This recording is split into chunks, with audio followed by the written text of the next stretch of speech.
Last month, I set myself on a new art adventure.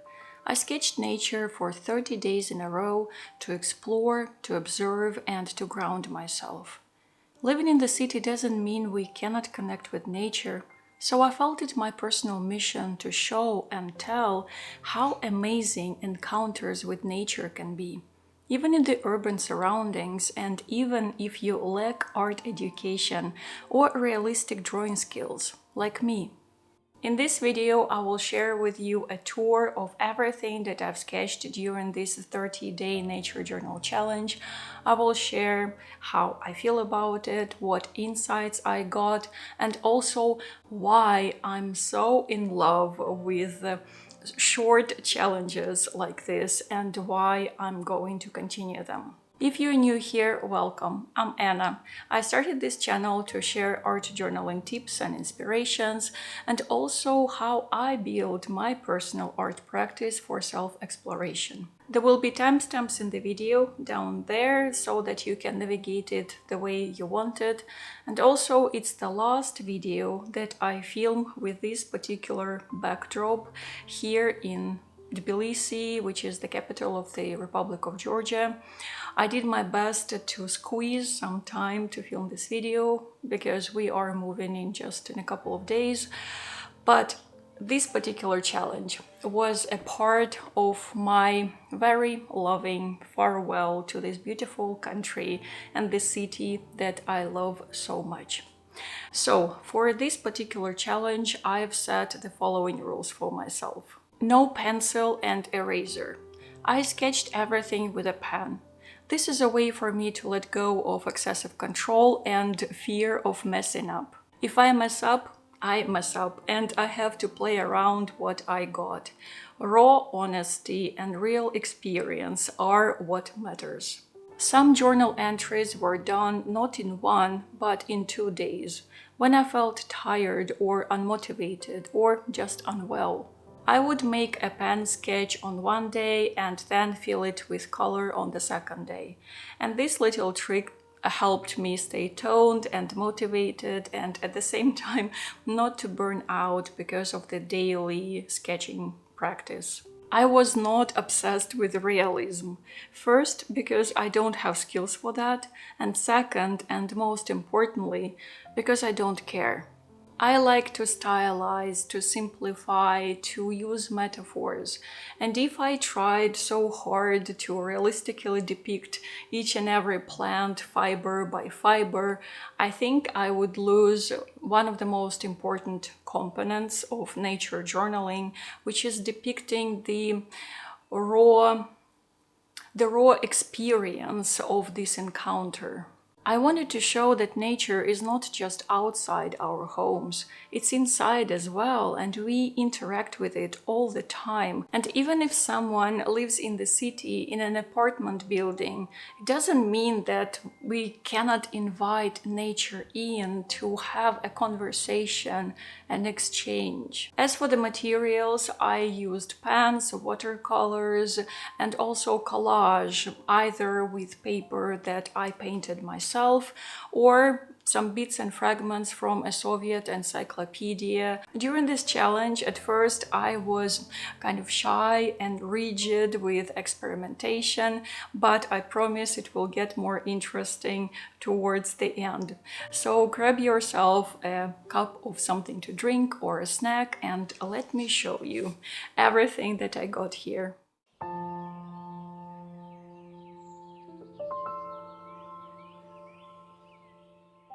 The first day of the challenge was such a joyful experience.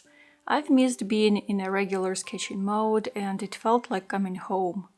I've chosen to draw hazelnut because for the first time in my life, and I'm 42, I saw the original hazelnut bearing a hairy leaf husk. I'm not sure how this leafy green part is called correctly. I bought these in a supermarket and couldn't resist documenting this hazelnut wonder. So I drew a cluster of 3 green-shelled hazelnuts, a cracked and a whole hazelnut. For the collage elements, I used information from a vintage Soviet encyclopedia, and the picture is also from there. And here's how hazelnut is in Georgian. Also, at home, we don't have any nutcracker, so I used a kettlebell to crack hazelnuts. When fresh, they are kind of juicy and very delicious.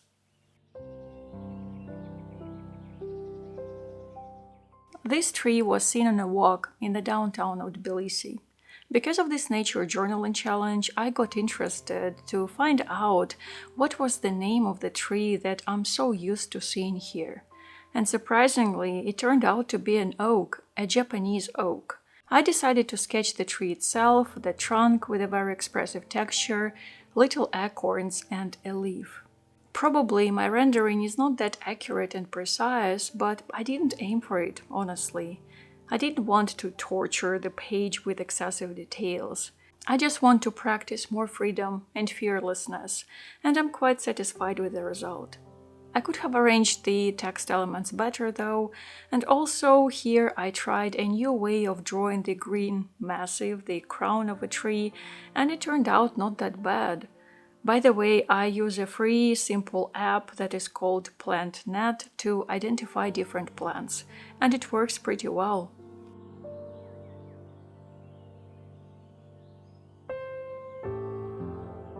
This is such a signature plant for the Republic of Georgia, Sapiravi grape. This particular one was seen on a walk in the downtown of Tbilisi. I was with my friend and she immediately identified it, so I didn't even need my app. Again, I didn't aim for super duper realism. All I wanted was to capture the color of the grapes, the yellowish hues of the leaf, and its very pronounced red, I don't know how you call these, leaf veins. They are far more exaggerated than in real life, but this is how I saw the leaf. I added how the word sapiravi is written in Georgian. It translates as dye or paint. And the collage elements here are from Vintage Encyclopedia again. Here the freeform elements rhyme with the Georgian letters.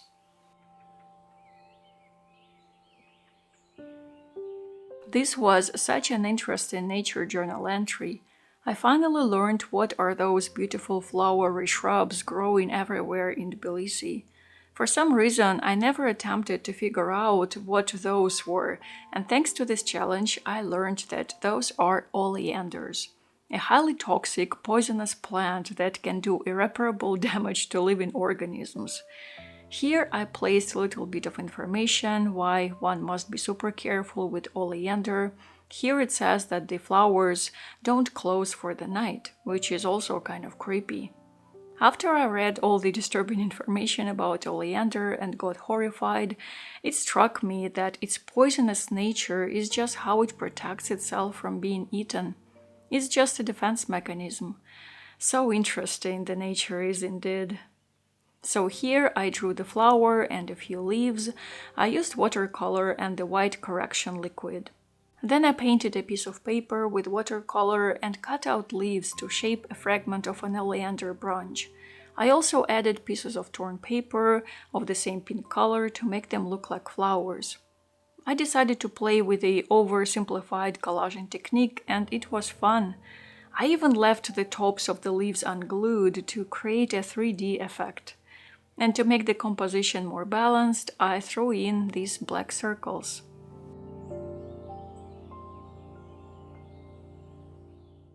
By day 5, I got tired of using green color and wanted to find a way to skip it, and hence is this experimental sketching session. On my way back home from a grocery store, I met a plane tree, oriental plane tree that is one of the signature trees in Tbilisi. I stood under its crown, looked up into the leaves that seemed almost black against the bright blue sky, and it clicked. Yes, that's what I will sketch. Again, there's no photographic realism here, just the dark silhouette of the leaf mass and the fluffy fruit of the tree. I'm not sure how they're called.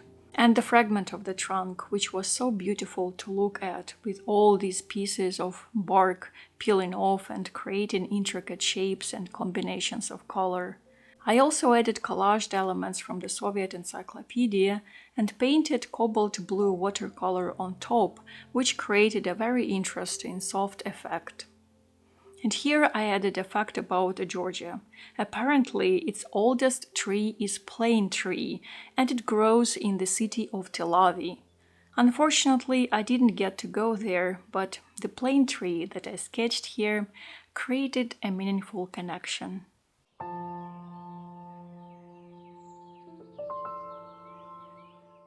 I was excited to draw this as I'm a huge fan of melons and watermelons, and in the Republic of Georgia, they are so delicious. And the subject didn't involve green color, so it was a very easy and enjoyable session. I didn't add extra detail to depict the specific skin texture of the fruit and was not super meticulous with the seeds. I did use white gel pen for a few highlights. Shades of yellow and ochre are so therapeutic. They instantly lifted me up and added some extra drops of optimism to an ordinary day. I spent that day inside the apartment, didn't go out due to health issues, and the experience of eating and sketching this was a lovely highlight of the day. I added the traditional scientific name of the melon, which sounds cute and funny, and also the way it's written and pronounced in Georgian.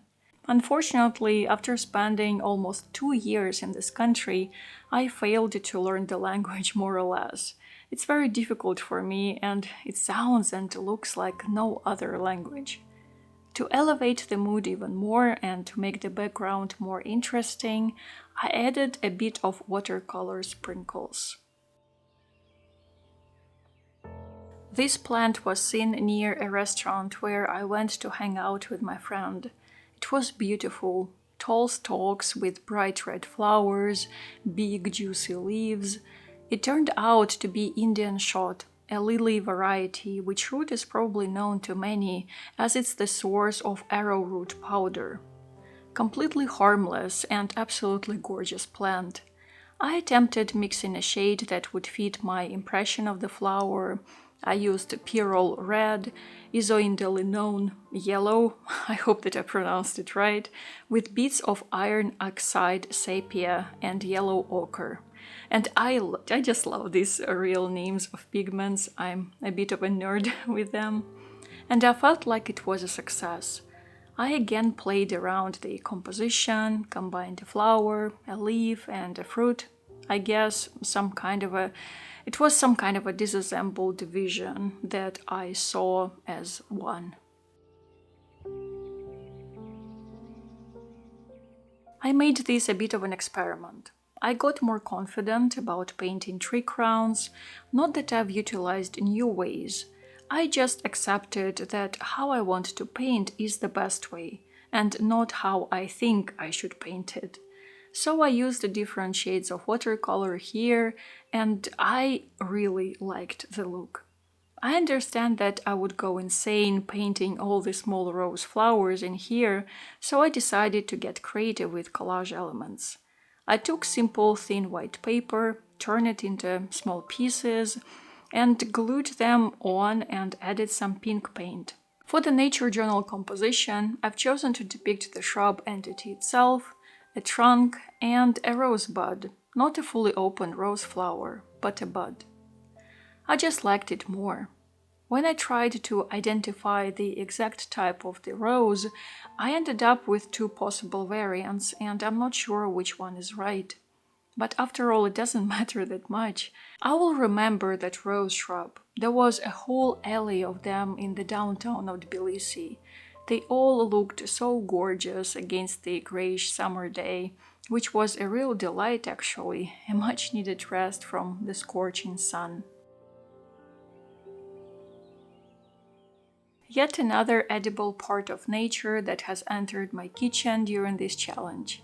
I decided to sketch just one broccoli head with spread out leaves. At first I was not sure how to draw the florets and buds, and was almost ready to look up some references how other people do that. Pinterest could easily end my indecisiveness, but then I stopped myself and just looked closer and saw how broccoli buds are actually little circles. So I filled up the contour with them. I'm not quite happy with the color intensity here, as I think it could be lighter and more transparent, but all in all, this is how I saw the plant. Paint from the next day bleeded onto this page, but it's fine. And my broccoli research for the Nature Journal purpose led to some curious discoveries I didn't know before. After decades of eating and loving broccoli, I have found out that the buds are actually flower buds, and if not harvested early, broccoli becomes covered with yellow flowers. Also, this plant is a human invention, a product of gardening experiments that happened in the 6th century BC. This is pretty wild.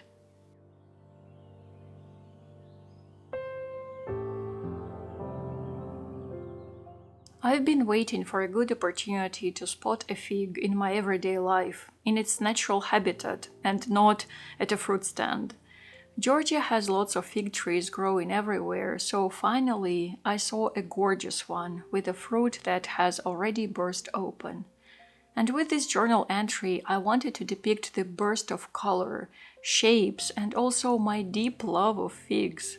Here I felt more confident with mixing greens and the purples. I tried to depict the little florets inside the fig and used a white gel pen to express the special texture. I had a confusing moment when I attached a wrong collage element and I had to rip it off, but I actually don't mind the messiness. I think it just added to the overall character of this spread. Unfortunately, I was too passionate with the purple and it bleeded through the stitches, but it's fine. It happens, and in a way, it all weaves the days together in one lovely adventure. The collaged elements are from the Vintage Soviet Encyclopedia, and by the way, splashes are a good way to add more substance to the page and also utilize the excessive paint from the mixing pan. It was a low-energy day when I just didn't have inner resources to create something more or less complex.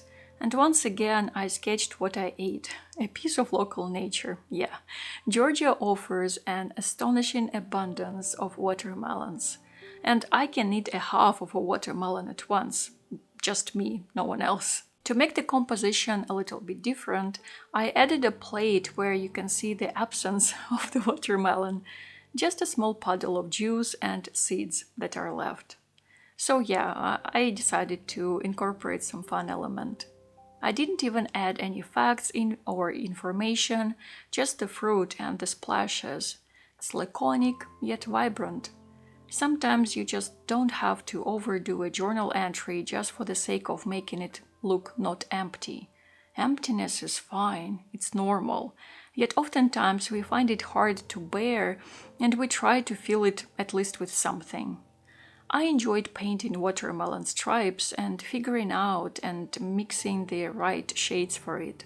Right, not from the realistic standpoint, but from my own feeling.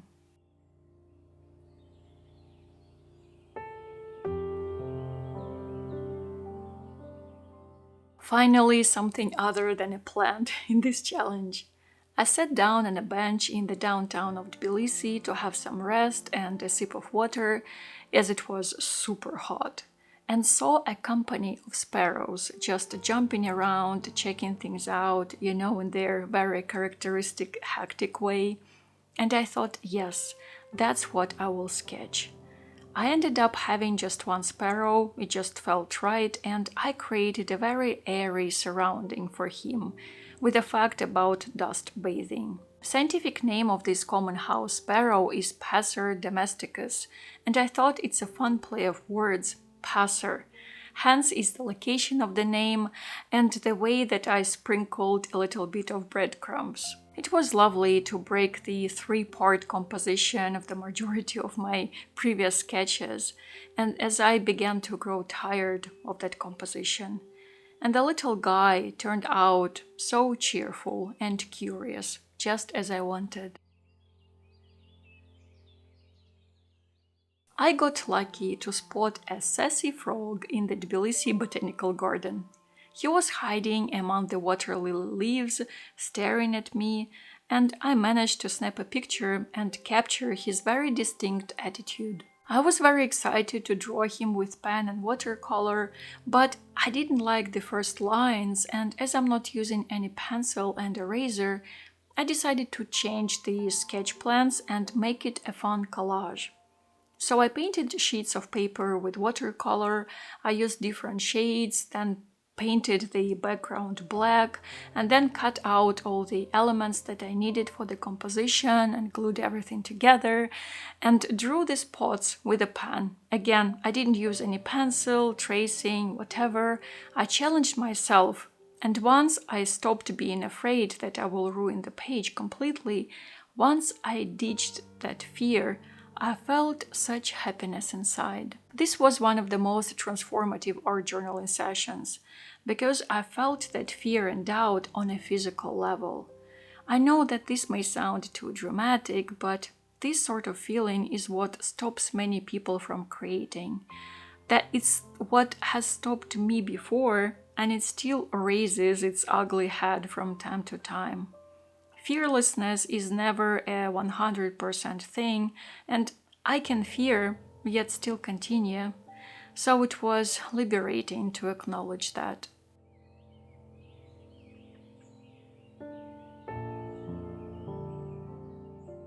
A beautiful constellation of a shrub that is Rose of Sharon was seen in the downtown of Tbilisi. I was passing by and couldn't help stopping and observing its beauty. So in this journal session, I again tried to master my greenery depiction skills. I'm still figuring out a way to do it, so I'm not that obsessed with the result. It was fun, as always. I painted little flowers using white correction liquid. It's a very underestimated tool for art journaling, I think. I used a wet watercolor pencil on top, and the flower itself was such a delight to paint, because I got to use one of my favorite watercolor shades ever, it's Potter's Pink. I mixed it with other reds and purples, and I'm very happy with the result. I added information that I wanted to remember about the shrub and some circles collaged from Soviet encyclopedia. I have a very soft spot for pigeons. Regular city pigeons, who are oftentimes called flying rats and other not nice names. To me, they are fascinating, just as all birds are. They are part of nature, and hence I couldn't help dedicating a nature journal entry to them. I saw these guys when I was sitting on a bench waiting for a person to buy a board game that I was selling. As we are moving countries, I'm trying to sell and give away as much as I can. So while I was sitting there quietly in the shade, curious pigeons approached my feet and looked at me, waiting as if I was going to give them something. Unfortunately, I didn't have anything, but I snapped a photo of them. With this entry, I was happy to make something different, as you saw how in the first part of the challenge I gravitated towards more or less the same composition from day to day. But there is not that much fun in repeating the safest and the most known patterns. So I painted them very loosely, using my favorite granulating watercolors, applied paper-based tape for texture and more interest, and included 2 curious facts about pigeons. I love them, and I think I will never get bored of sketching them. They always have such a character. Also, throughout my life, I've had many stories connected with pigeons, lyrical, dramatic, and even one mystical. So yeah, it was a very special journal entry. This entry was a great exercise in simplifying complex objects. That's why I fell in love with sketching in the first place. It allows to depict the objects in a stylized, simpler, and more digestible, and also more striking way. From my personal artistic self-taught experience, I found that simplification is almost always more challenging than realistic detailing. Details can suck you in, make you feel lost amidst all those little leaves and shades and dots, but when you really look at a plant or any other object that you intend to depict, you see the main shapes, the essence, the feeling in its raw form. Blanket flower. Blanket flower has many varieties, and I was unable to identify which one is this exactly, but it doesn't matter. After all, knowing a name of the flower doesn't make it more or less beautiful, right? I really looked into the texture of petals and the central part and experimented with painting them as loose as I could.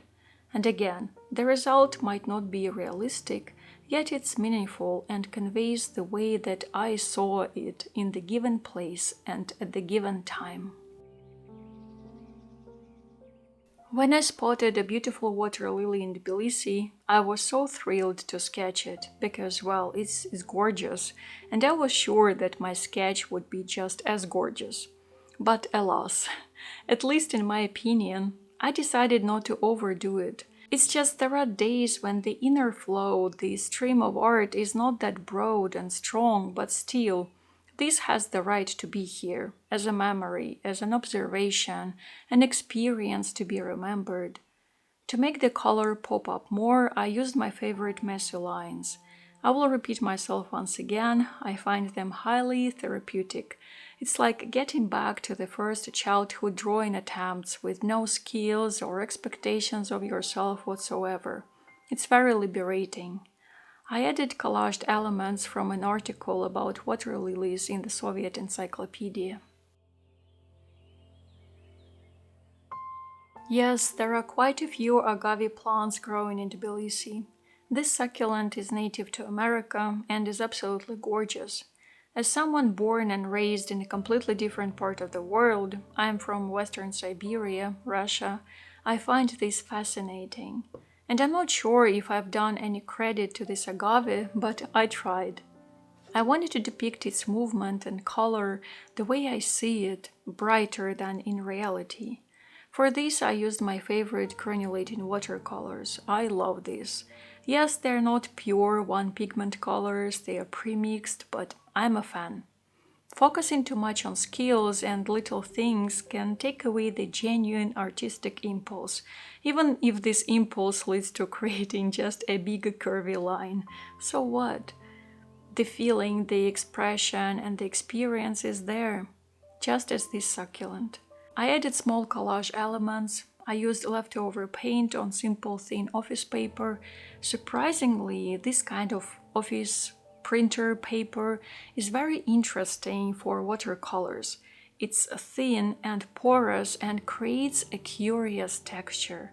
This time I decided to punch holes and thus circles turned into something more interesting, like bubbles or maybe eyes, which created a drop of extra interest in otherwise pretty plain sketch. And to balance the colors, I felt like I needed more black, so I added a couple of scraps. All this makes the spread airy, as if it's underwater scene. This was one of my favorite entries in the challenge, not only because there's a multi-layered story behind this species, but also the joy and the freedom and the easiness that I felt while sketching it. This cabbage butterfly with shaggy wings, which show its age, I guess, was found by me in our Tbilisi apartment, by the window. It flew up to the 5th floor and wanted to get out. I snapped a quick photo before opening the window and letting it fly away. I remember from my childhood that you cannot touch the wings of the butterfly because it will cause irreparable damage. I don't know if this is right or wrong, but I just cannot touch these delicate beings for the sake of touching them. They should just be. When I was a kid, I spent a lot of time with my grandparents in a small Siberian village. There, cabbage butterflies were considered serious pests that destroyed cabbage crops. Not butterflies, but caterpillars. There were thousands of them flying around in summer, so this little encounter that I had in a city apartment on a different end of the world felt meaningful and heartwarming. To accompany this sketched butterfly, I added circles with chrysalises and eggs from the Soviet encyclopedia. Finally, I know how this plant is called. I saw it so often in Tbilisi and all across the Republic of Georgia, it's crazy. The flowers are of a very gorgeous deep orange color. I tried to convey its real hue with watercolor, but not sure if I did it well enough. It's dark and striking. This is what it looks to me. What I've read about this plant is that it has a very aggressive growth pattern and strives to take over everything that it can grow on. That's why I made a large green section here to depict its leaf mass, and I've also found an article about it in the Vintage Encyclopedia and cut the image from there in a shape of a leaf. On my walk, I first noticed not the tree, but the whimsical spiky ball that I've never seen before. It looked like an enchanted tool that some fairy tale witch could have dropped, accidentally or intentionally. Then I looked up to find a gorgeous tree with beautifully carved leaves against the blue sky and little spiky thingies scattered among its branches. This tree turned out to be sweet gum, by its common name, and I have never seen it before in my life. This encounter was very lovely, and I tried to translate its whimsical way through using collaged leaves that I cut out using pre-painted thin copy paper, a tape for the little text about the spiky fruit, and I enjoyed drawing the bark the most. I think it was one of the major preference reveals during this challenge that I prefer sketching the bark more than the green parts. By the end of the challenge, I began to grow tired and slightly bored, and these two feelings usually spark the thirst for experimentation.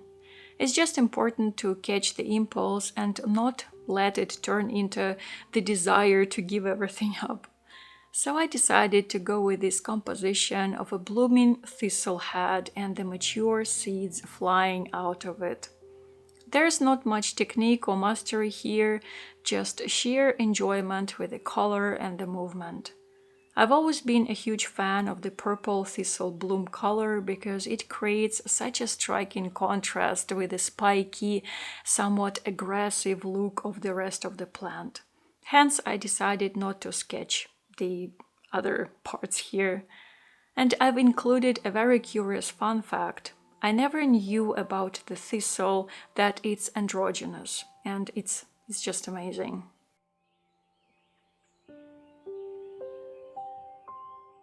I've spotted the corn plant on my trip to a grocery store, as usual. 3 tall stalks were hiding behind some more or less fancy-looking city ornamental trees. I loved the feeling of wilderness that came from them, although, as I learned, corn cultivation is entirely dependent on humans. But anyway, I decided to keep the entry quite minimal. I sketched only one segment of the plant, and I didn't know how the hairy part of the corn is called, and it turned out to be called silk, so I had my portion of curious linguistic discovery, and a bite of interesting mythology associated with the plant. I feel like the elements on the page are too scattered and disconnected, but maybe this is how I felt at the moment while making this entry. I really like the collaged elements in geometrical shapes, and these are all parts of the corn, and the Georgian name of the plant, just to remember. I was always so happy when I managed to capture not just plants for the nature journal. Doves are not that widely spread in Tbilisi in comparison to pigeons, but many of them can be seen in the old city. I love the delicate nature of these birds, the way they call, the way they look and move, and the color of their feathers. It's a combination of pinkish light brown and gray with hints of iridescence. It's so beautiful. Here I stopped being super neat and embraced the messiness of my handwriting.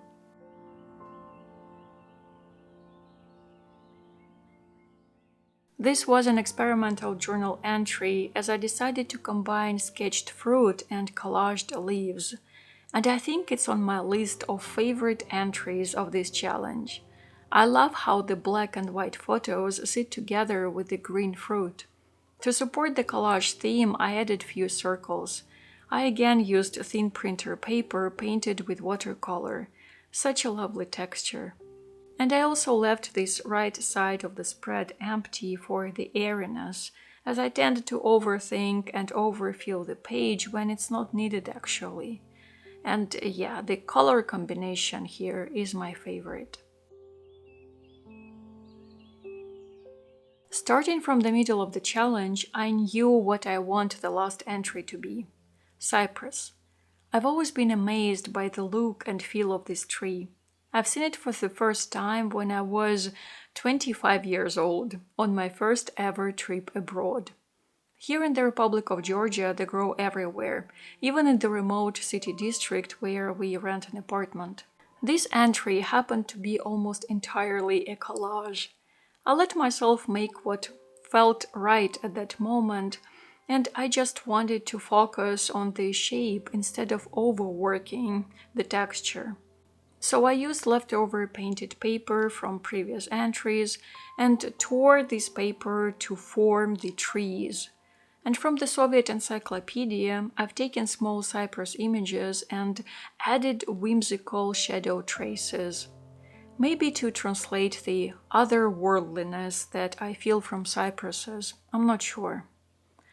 And I also drew a tiny cypress branch and stylized it into the tree's scientific name. I love how sempervirens sounds and translates. Evergreen, if I'm not mistaken, of course.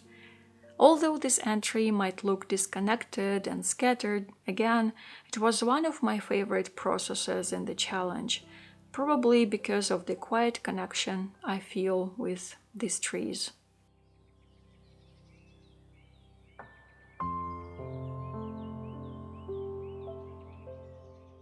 My key insights and takeaways. This is already the third 30-day challenge, like sketchbook challenge, that I've set myself on and that I've documented for this channel. And now I finally completely realize and acknowledge how amazing these short challenges are for me, for my personal art practice. Because focusing on one art area or topic or theme, whatever you want to call it, helps me stay focused and motivated and also excited. It turns the art practice into an adventure that I have every day of the challenge. I feel like I'm exploring, like I'm discovering something, and this is absolutely precious. Also, this is a way for me to slow down, to sit down and have about an hour or so every day just to myself. Sometimes I do my sessions in silence, sometimes I listen to the music or audiobooks about art.